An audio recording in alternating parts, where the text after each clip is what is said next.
Hello everyone. Now we will discuss about process schedulers. Schedulers means we have lot of different types of schedulers, which means long-term scheduler, short-term scheduler. So process scheduling takes place in different places. From job queue we can schedule the process to ready queue.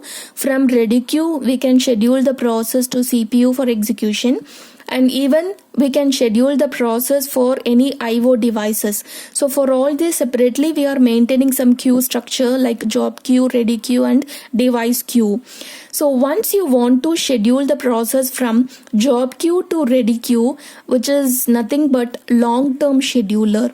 So once you want to schedule the process from main memory to CPU, which is nothing but short term scheduler.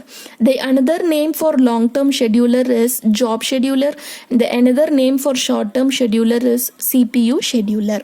So if you want to allocate any process to CPU, we can call it as either CPU scheduler or it is a short term scheduler, and this one is the long term scheduler or job scheduler, because we are going to transfer the process from secondary memory to main memory. That is what job scheduler or long term scheduler. So when this scheduling happens in the system, this long-term scheduler will be done infrequently. This short-term scheduler can be done frequently, because there will be more number of process in case of time sharing or multi-programming environments, though we need to maximize the CPU utilization. So CPU will switches in between more number of process. Switching happens rapidly. Okay, switching takes place rapidly. So in order to achieve the maximization of CPU utilization, so this will be done more frequently and this will be done infrequently. So here we need to maintain the degree of multiprogramming. What do you mean by degree of multiprogramming? How many number of process which we have in the main memory, that is what degree of multiprogramming. If you have just 10 process, then degree of multiprogramming is 10. If you have just 12, then degree of multiprogramming is 12. Like that. How many process we have in the main memory? So which is actually in the ready queue. That is what degree of multiprogramming. So in order to make the system more effective or more productive, so we should have this degree of multiprogramming as much more stable. So when can we say this degree of multiprogramming is stable?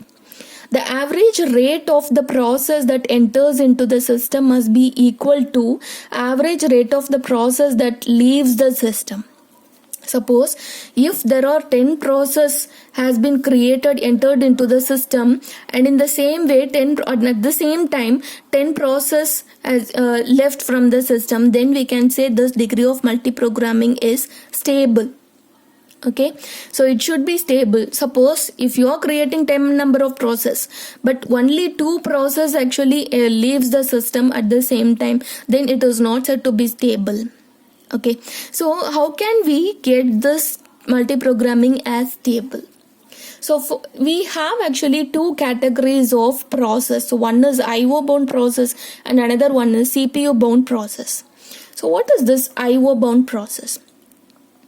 Suppose if the process keeps on executing only the IO operation rather than the CPU computation, which is nothing but IO bound process. So I repeat this, the process keeps on executing only the IO operation. The time taken for execution of IO operation is more than the time taken for execution of CPU computation. So this is what IO bound process.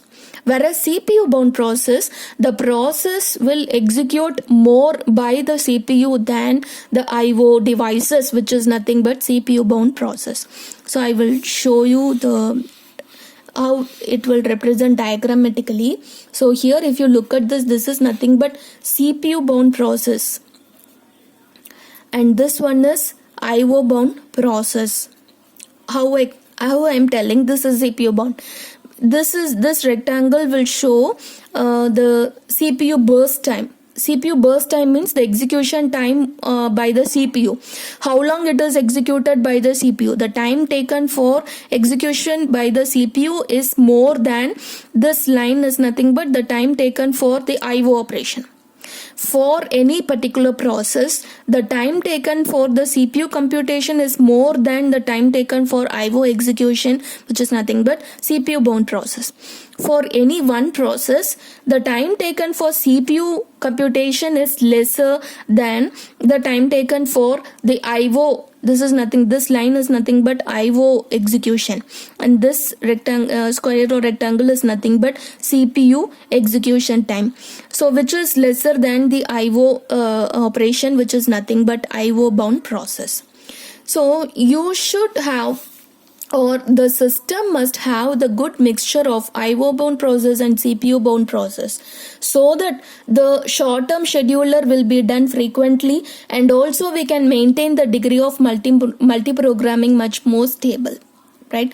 But in some systems there will not be this long-term scheduler or job scheduler must not be present in this time sharing systems, or it should be minimal. In some cases it should be minimal. It must be minimal, right? And instead of this long-term scheduler, it has one additional scheduler, which is nothing but medium-term scheduler. So what is this medium-term scheduler? So I will show that diagrammatically.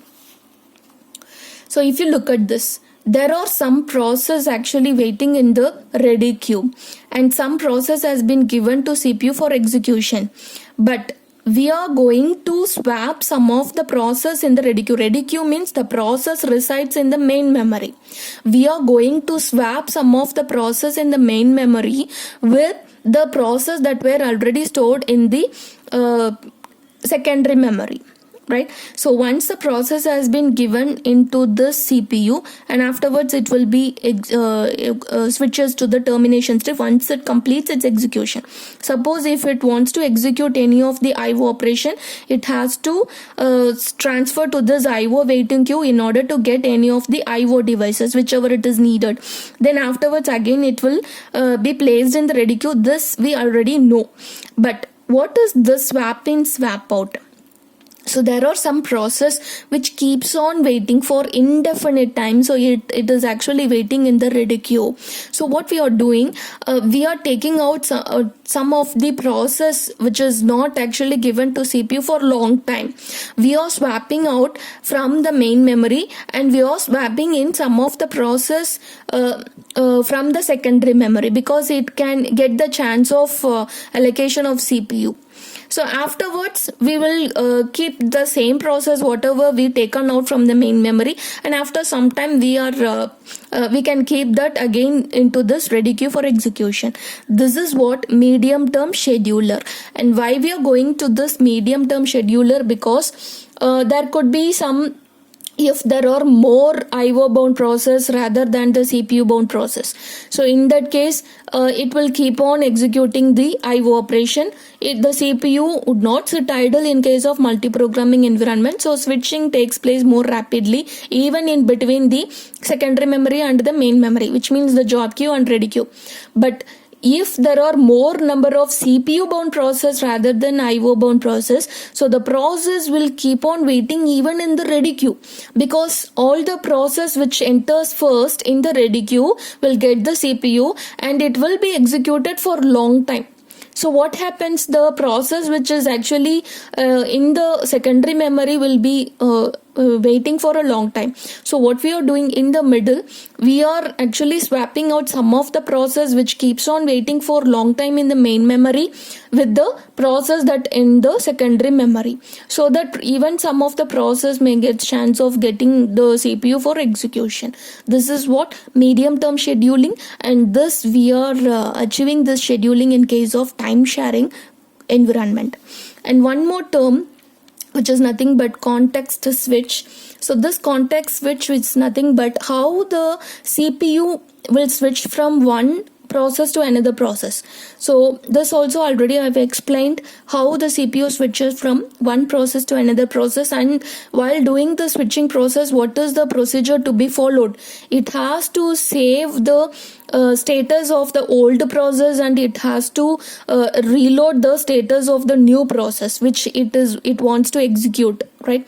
So whichever the process currently running, so it will stop its execution and it will save the status of the currently executing process, because it has to it has to resume that process. So it will not going to start with the beginning of the execution, right? So it will not execute from the beginning of the process. So once it resumes that particular process, it will execute, it will continue the execution. So where it stopped actually previously, so it will continue that execution. So in order to do that, it will save the status of the old process, and whichever the process it is actually scheduled, so it will load or reload the process information, status of the new process, and afterwards it will start executing it. This procedure or this technique is called context switching. So the context of the process must be saved before starting the execution of the new process. This is what context switching. Okay, thank you.